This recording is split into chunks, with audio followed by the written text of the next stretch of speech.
हिंदू जागने का मतलब है धर्म विरोधी ताकतों की साजिशों को पहचानना, जिन्हें राष्ट्र से प्यार नहीं, तिरंगा में जिन्हें चांद नजर आता है।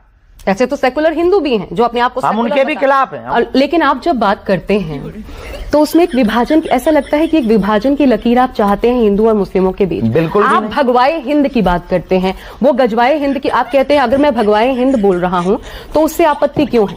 ये फंस गया सीएम, इसे पार्टी की मीटिंग समझ के फंस गया। आचारी, बलात्कारी, अत्याचारी जब राजनीति की गद्दी पर बैठ सकते हैं तो भगवाधारी क्यों नहीं बैठ सकते? राजनीति धर्म से चलती है, धर्म राजनीति से नहीं।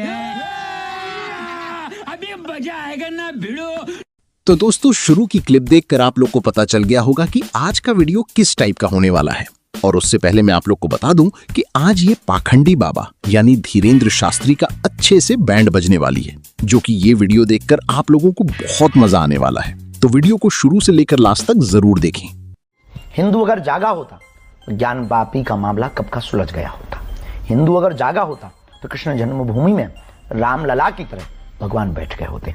हिंदू अगर जागा होता तो 500 साल तक के लिए हम लोगों को राम मंदिर के लिए इंतजार नहीं करना पड़ता। मैं आपसे 2 सवाल पूछना चाहती हूँ, आपने जो कहा उसी बात पर। एक तो आप हिंदू जब जागने की बात करते हैं तो वो जागृत अवस्था आप किसे मानते हैं, पहली बात। दूसरी, बहुत बड़े बड़े संत तो इस देश में देखे हैं जिन्होंने हमें पथ दिखाया, इस देश को राह दिखाई, जहां आज हम आप खड़े हैं। ये बोलने की आजादी हो या किसी भी रूप में जो धार्मिक भावनाएं जिस रूप में हम उसे मजबूती से आगे लेकर बढ़ रहे हैं, झंडा बरदार जैसे आप लोगों को भी तैयार किया है, तो वो संतों की ही देन है। बिल्कुल बिल्कुल। तो वो भी तो संत रहे हैं। तो आपको लगता है कि उन्होंने कुछ ऐसे काम थे जो हमारे धर्म के लिए किए जाने चाहिए थे, वो अधूरे छोड़ दिए, वो पथ सही नहीं था? नहीं नहीं नहीं। कितने तेजस्वी लोग हैं हमारे पास, कितने शानदार विचार रखते हैं जी। हिंदू जागने का मतलब है धर्म विरोधी ताकतों की साजिशों को पहचानना। हिंदू भूल गए। नहीं तो क्यों भूल गया? मैं अगर मुस्लिम समुदाय की बात करूं, ये नियमतः हर बच्चे को कुरान पढ़ाई जाती है, तो फिर हिंदुओं में क्यों भागवत गीता नहीं पढ़? ये किसकी गलती है? क्यों बच्चे को भारत के सनातनी हिंदुओं में अभिभावकों की गलती है। तो ना उन्होंने रामचरितमानस का ज्ञान दिया, ना गीता का ज्ञान दिया, ना शिक्षा पर जोर दिया, ना सनातन संस्कृति के प्रचार प्रसार पर जोर दिया।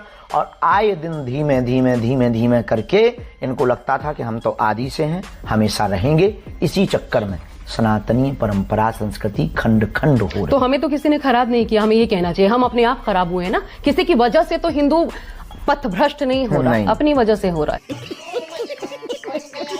ब्रेन ब्रॉस किया, कुछ अभिभावकों ने गलती की, गुरुकुलम की पद्धति को मिटाया, गा से गणेश पढ़ाने पर सांप्रदायिकता फैलती थी, गा से गधा पढ़वाने पर जोर दिया। लेकिन आप जब बात करते हैं तो उसमें एक विभाजन, ऐसा लगता है कि एक विभाजन की लकीर आप चाहते हैं हिंदू और मुस्लिमों के बीच। बिल्कुल। आप भगवाए हिंद की बात करते हैं, वो गजवाए हिंद की आप कहते हैं। अगर मैं भगवाए हिंद बोल रहा हूं तो उससे आपत्ति क्यों है? क्यों किसी को जब पीड़ा? गजवाए हिंद से इस देश को आपत्ति नहीं हो रही तो भगवाए हिंद से क्यों है? क्योंकि हम तो वसुधैव कुटुंबकम लेके पर इतने भी उदार चरित्र नहीं है कि तुम हमारे संपत्तियों को, हमारी मकानों को, हमारी जमीनों को, हमारी संस्कृति को मिटा दो और हम उदार बने रहे। गजब की उदारता है।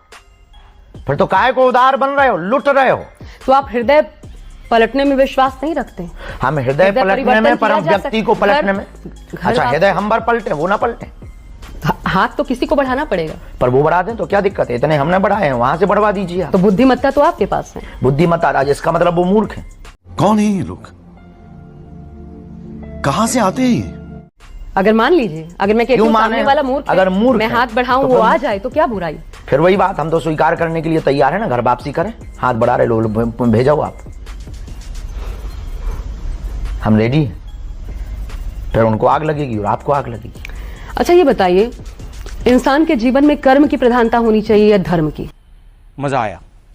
क्या धर्म की बात करना मुश्किल हो गया? आपका अनुभव मैं 2 सालों का जानना चाहती हूँ। बहुत क्रिटिसाइज किए गए, लेकिन तब क्रिटिसाइज किए गए आप जब आपने हिंदू राष्ट्र की बात की, धर्म की बात की, ये सारी चीजें जब ये आया, अवलोकन में आया, आपको लगता है धर्म की बात करना मुश्किल हो गया? आपका अपना अनुभव क्या है? बहुत हमले होते हैं, धमकियां दी जाती हैं, फोन कॉल्स पे धमकियां दी गई हैं, बहुत से घर के बाहर पर आकर के गाली गलौज हुए हैं, नारेबाजियां हमने सही हैं, अपनी गाड़ी पे हमने हमले सहे हैं, आज भी गालियां सह रहे हैं कि तुम हिंदू राष्ट्र बनाओगे, देख लेंगे।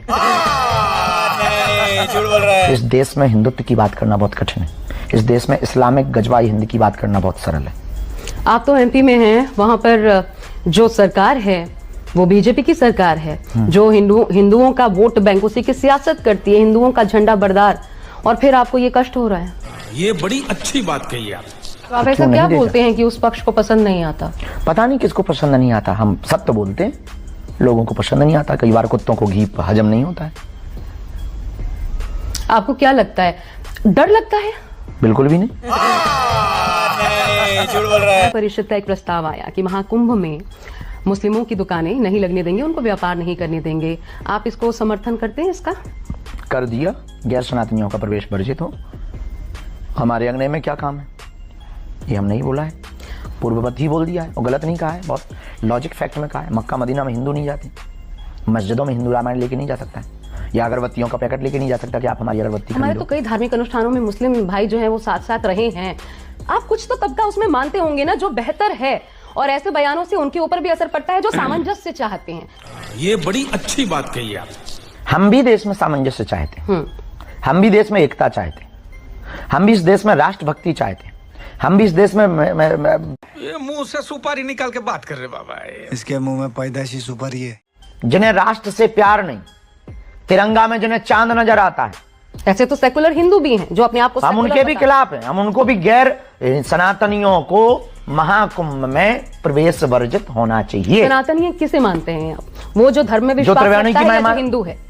सनातनी हिंदू धर्म में विश्वास का मतलब दो अर्थ थोड़ी होंगे, नहीं, आपने एक ही कहा होगा, ना, जो एक ही होंगे। सेक्युलरिज्म हिंदू का कीड़ा जिसको काटता, जो धर्म में भरोसा नहीं रखता, सनातन पर भरोसा नहीं रखता, त्रिवेणी की महिमा को नहीं समझता, न मानता है, वो है गैर सनातनी। तो दोस्तों, इस धीरेंद्र शास्त्री का कहना है कि जो सेक्युलर हिंदू है और जो मुसलमानों को मानता है वो गैर सनातनी है, ना कि हिंदू है।